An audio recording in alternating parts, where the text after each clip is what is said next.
We've never seen anything quite like it. An extravaganza so breathtaking, only someone like Sir Bob Geldof could have dreamt it up. This time he's called it Live8, a 12-hour global event featuring the greatest names in rock and roll. But, as always with Sir Bob, the message is more important than the music. So here's Richard Carleton in London with the story behind the biggest rock concert in history.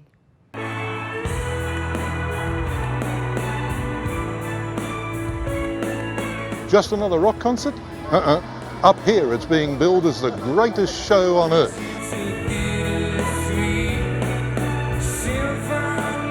It's almost impossible to get this event in perspective. Figuratively speaking, the whole planet is watching. Young people protesting on behalf of the poor. Last time round, 20 years ago, Live8, Geldof's message was, give us your money. This time round the message is, as you'll see, a bit more subtle.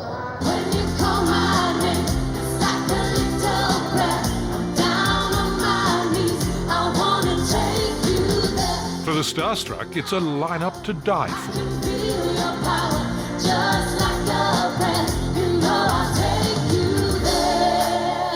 The A-list of rock and roll, and the man who's pulled it all together is himself a rocker. There are over 3 billion people watching you right this minute.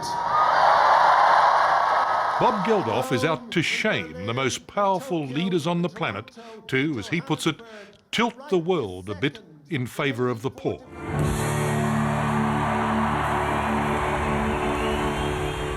What these people want is 8 old men my age, meeting at a golf course up in Scotland next Wednesday to sit up and take notice. Now the 8 are one each from Canada, America and Britain, France, Italy and Germany, and Russia and Japan. Now here, up close, I can hear what these people are saying. Whether they listen in Scotland next Wednesday, that's another matter altogether. Double aid, cancel debt, that's doable. But making trade laws freer, well, that means the 8 cutting subsidies to their farmers, and that's hard.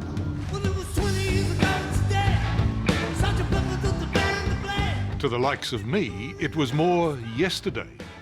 But it was 20 years ago that Live8 was launched.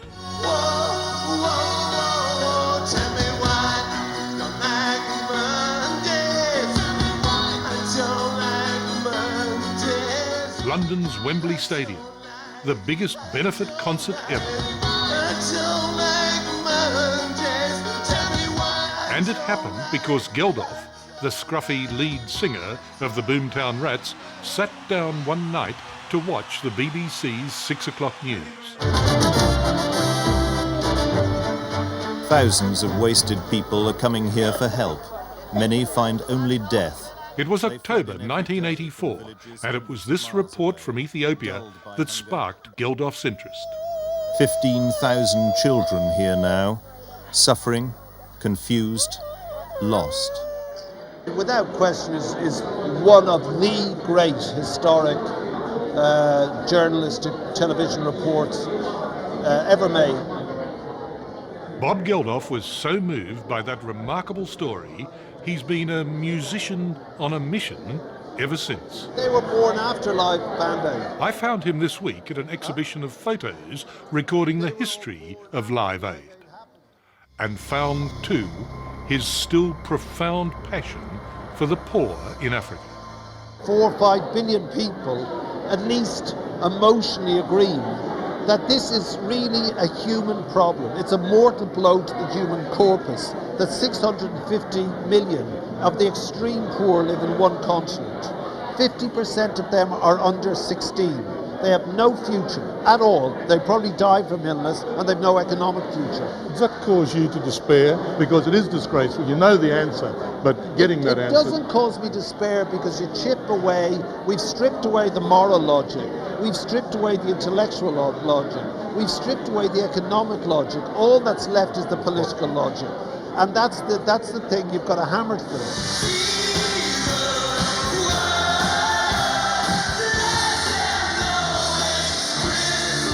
Live8 raised $100 million to feed Ethiopians, and Geldof became Sir Bob. He's now on first-name terms with world leaders, as he explained on 60 Minutes back in 2002. I get so wound up, you see, that I go, can I speak to so-and-so, you know? Because after 17 years of banging away and working at it, I think in general I speak with a certain knowledge. And so they do accept that. Sometimes they phone him, like the time the Pope interrupted one night when Geldof was watching TV at home. Hello, Bob, is that you? Listen, I'm calling from the Vatican. Are you available to talk to His Holiness? I had this vision of this little cupboard in the Vatican with this little nun there, like putting in these things or whatever. And I said, yeah, I am. She said, well, hold on a minute, I'll get him now. And, you know, so... There he was. There he was, and talking in really difficult English. And what I wanted was him to ask Gorbachev and Reagan, as a gesture of glasnost, to allow the American wheat, which was piling up at Port Sudan, to be exported to the west of the country, which is like a continent away. So he thought it was a cool idea, and they did it.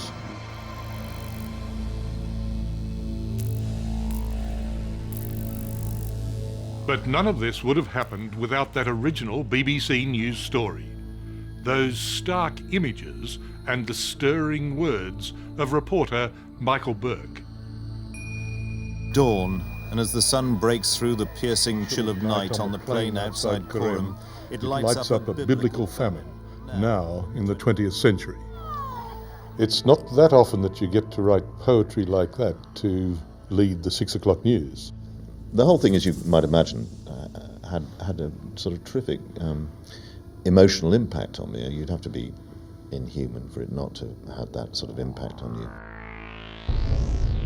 And how many people were at death's door at that stage? The most reliable estimates were that there were about 3 million people, I think, who faced death in the Northern Highlands in the latter part of 1984. That's 30 full Wembley stadiums. I suppose so, yeah. $100 million and 20 years later, Michael Burke went back to Ethiopia to document the difference that time and money might make. He returned to a family whose baby girl, Burhan, he had last seen dying before his eyes.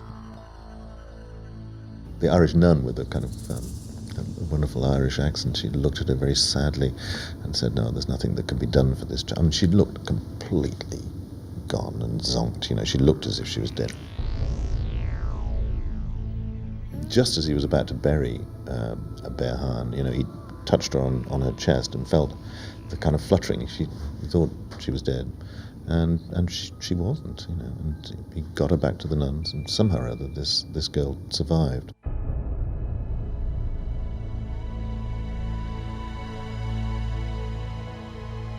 It was one of the extraordinary sort of news stories that actually came out of the Ethiopian famine.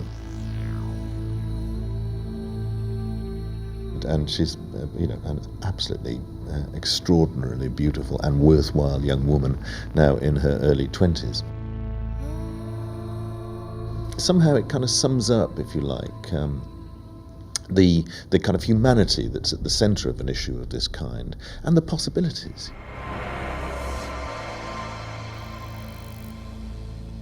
But the thrust of Burke's report from Ethiopia, 20 years on, was a sadder, infuriating story.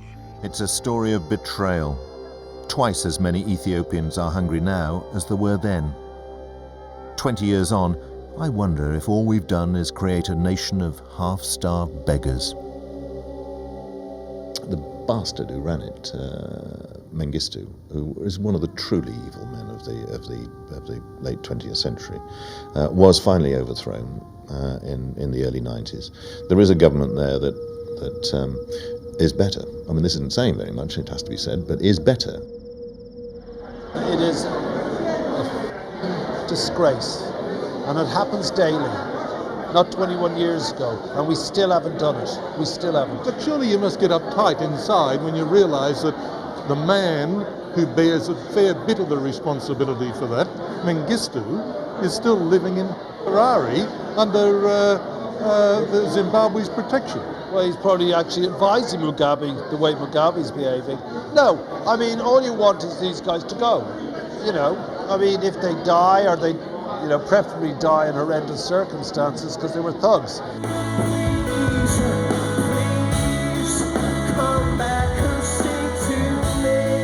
Geldof's crusade doesn't end with today's concert.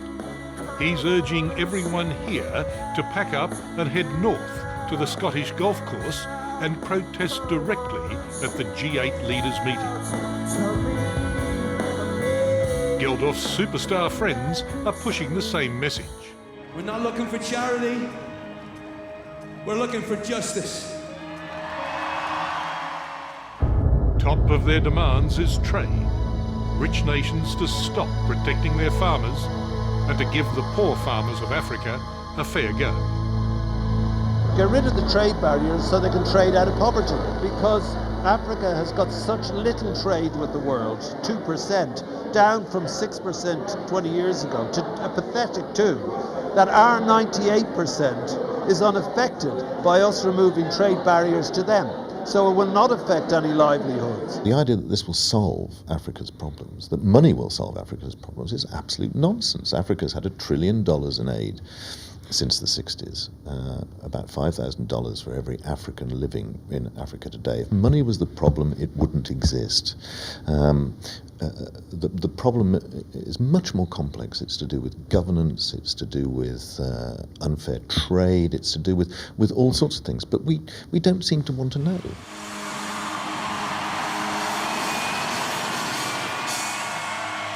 It's so doable. And the consequence of us all not doing it, the African governments, us, and eventually our impatience, is that you get those awful pictures, which are intolerable and unnecessary. One love, one life, there's one need in the night. Even at 53, Bob Geldof remains an optimist. He believes this crowd and the billions behind them can move Bush and Blair, Chirac and Schroeder and the others.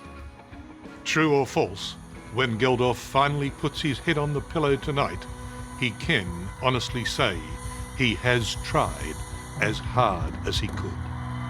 What might this weekend's concert do?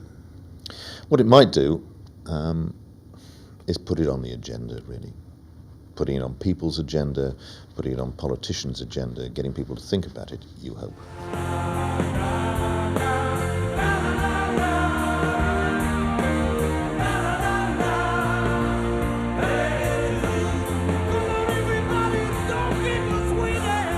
This is it. There's no plan B. This is it. Plan B is that we get our nachos, crisps and our beer, we sit down and we watch the Carnival of Death live on our television screens every night in full colour and stereophonic sound, the better to enjoy the pornography of poverty. That's plan B. I don't accept it.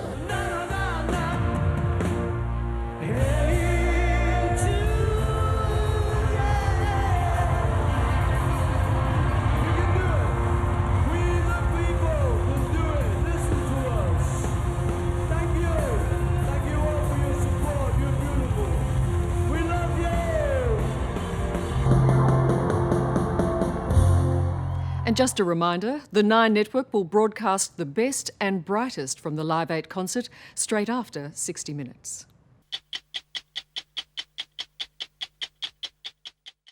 Hello, I'm Liz Hayes. Thanks for watching. To keep up with the latest from 60 Minutes Australia, make sure you subscribe to our channel. You can also download the 9 Now app for full episodes and other exclusive 60 Minutes content.